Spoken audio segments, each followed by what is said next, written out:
Welcome to the 700 Club, the reopening of America. That's the name of the president's plan to restart the country. The plan will roll out gradually in 3 phases, starting today in some states. So what kind of feedback is the president getting from governors on both sides of the aisle?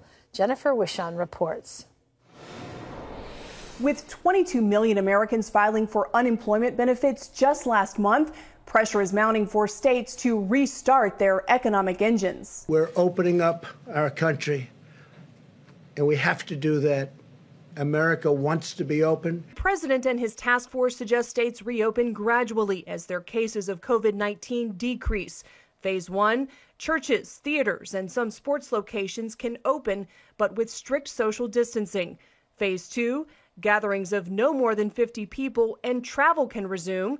Phase 3, life would return to normal for most Americans. New cases would be identified and isolated. One careful step at a time. For hard-hit states like New York, the process will take longer. The bad news is 2,000 people walked into a hospital yesterday for the first time with the disease. And the worst news is 600 people died yesterday from the disease. But the president says states that have mostly survived the pandemic unscathed can begin taking steps to reopen today. I think 29 states are in that ball game. And his plan is receiving positive feedback from governors on both sides of the aisle. And I'm an optimist. We can do this. In a number of states Thursday, including Ohio, Virginia, and Michigan, Americans protested stay-at-home orders and business closures from economic lockdowns. The sad irony here is that the protest was that they don't like being in this stay-home order, and they may have just created a need to lengthen it. And while small businesses across the country still need help, the Paycheck Protection Program, designed to keep their employees on the payroll, is officially out of money after Democrats blocked it, demanding spending for other priorities as well. And there are still medical concerns. Infections could go up again as states ease restrictions. There may be some setbacks that we may have to pull back a little and then go forward. But for many, seeing a road forward is welcomed, a move in a positive direction during this trying time. Jennifer Wishon, CBN News. Well, the road forward is going to be rocky, that's for sure. And if we have more contagion erupting as a result of reopening, we're just going to have to shut it back down again. The key is finding a vaccine. That's the ultimate key. The next would be finding an effective treatment that works in the majority of cases. And the third thing is having the testing that we need, the testing to absolutely verify people are virus-free, and then tracing anyone who has had any contact with anyone that's had the virus. The surprising news is you can actually have this virus and show no symptoms at all. Let's look at the tests of the sailors on the aircraft carrier, the surprising number of positive results who had no symptoms at all. That means that you can carry this disease and not even know it. So we need the test, we need the trace before we can open up again. In other news, a very promising treatment for the coronavirus has been developed by an Israeli business. John Jessup has that story from our CBN News Bureau in Washington. John? Thanks, Gordon. That treatment claims to have a 100% success rate among severely ill coronavirus patients, and it's being tested in the United States for the first time. The biotech company Pluristem Therapeutics extracts cells from the placenta of healthy newborn babies and injects them into sick patients. These cells potentially can stop the dangerous overactivation of the immune system that can kill patients testing positive with COVID-19. All 7 of the Israeli patients who received the drug survived.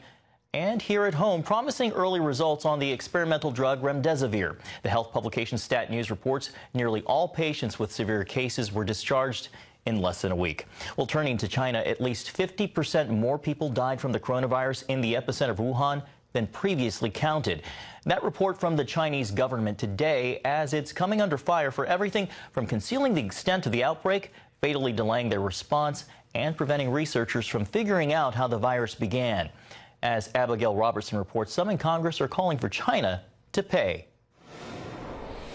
New reports show China waited 6 key days after determining they were facing a global crisis to alert the public, and has repeatedly underreported the deaths and total number of infections in the origin country. The Chinese Communist Party is responsible for every single death, every job lost, every retirement nest egg lost from this coronavirus.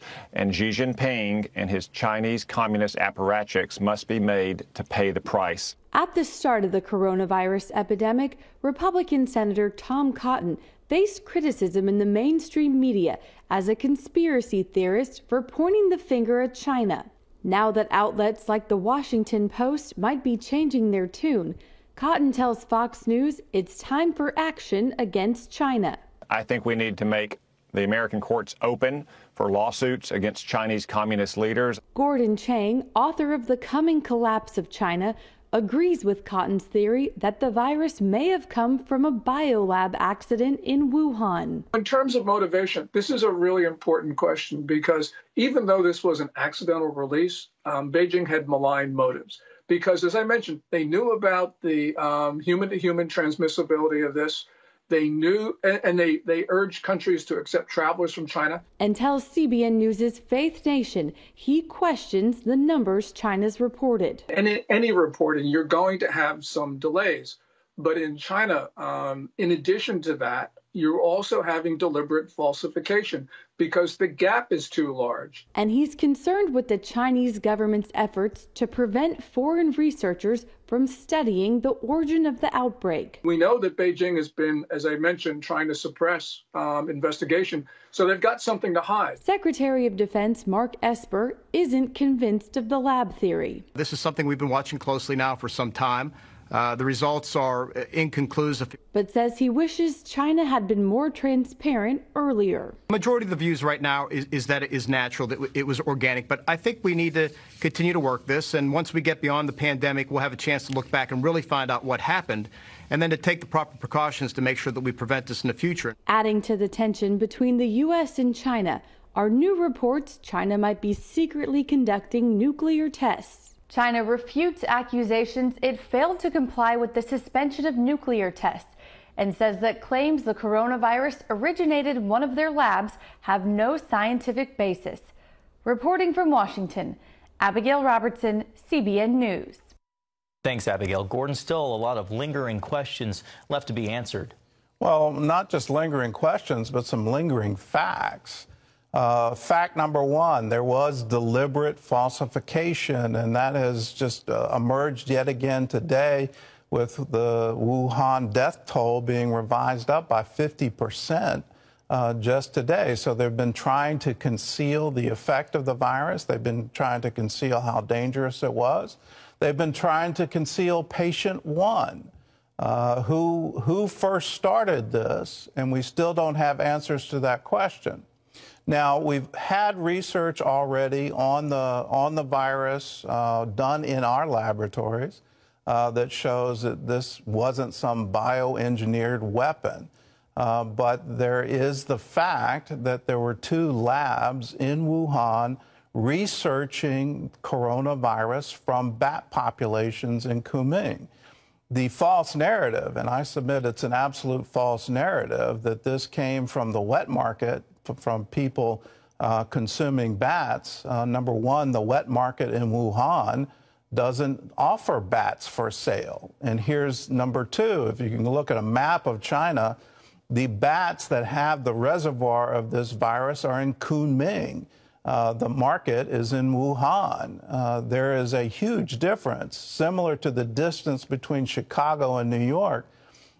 These bats didn't fly to Wuhan. They don't go that far north into China.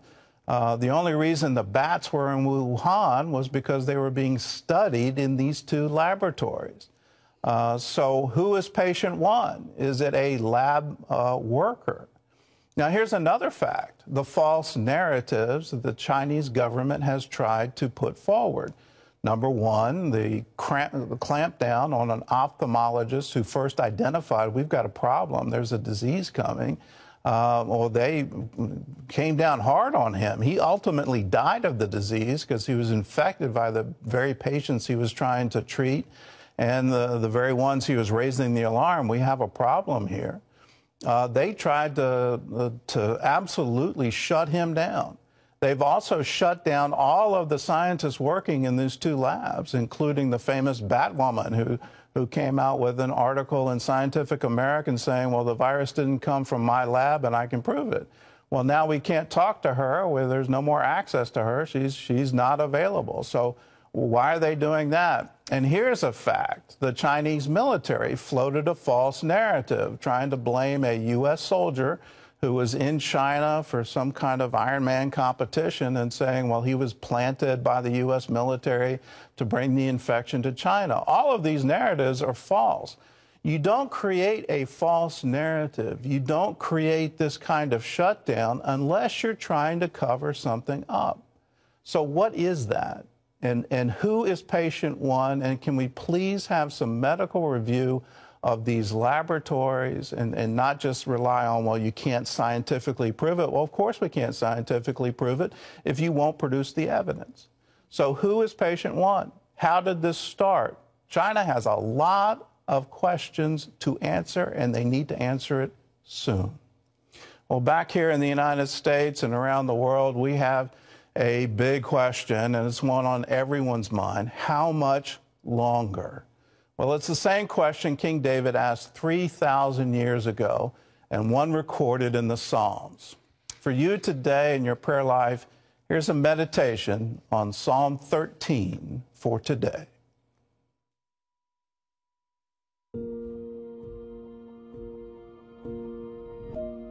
It's kind of unreal right now. I said goodbye. Just a Poppy. Please don't leave me alone in this world. I just really need this to be over. And he's actively dying. We didn't sign up for this. How long, O Lord, will you forget me forever? How long will you hide your face from me? How long shall I take counsel in my soul, having sorrow in my heart daily? How long will my enemy be exalted over me? Consider and hear me, O Lord my God. Enlighten my eyes, lest I sleep the sleep of death, lest my enemy say, I have prevailed against him, lest those who trouble me rejoice when I am moved.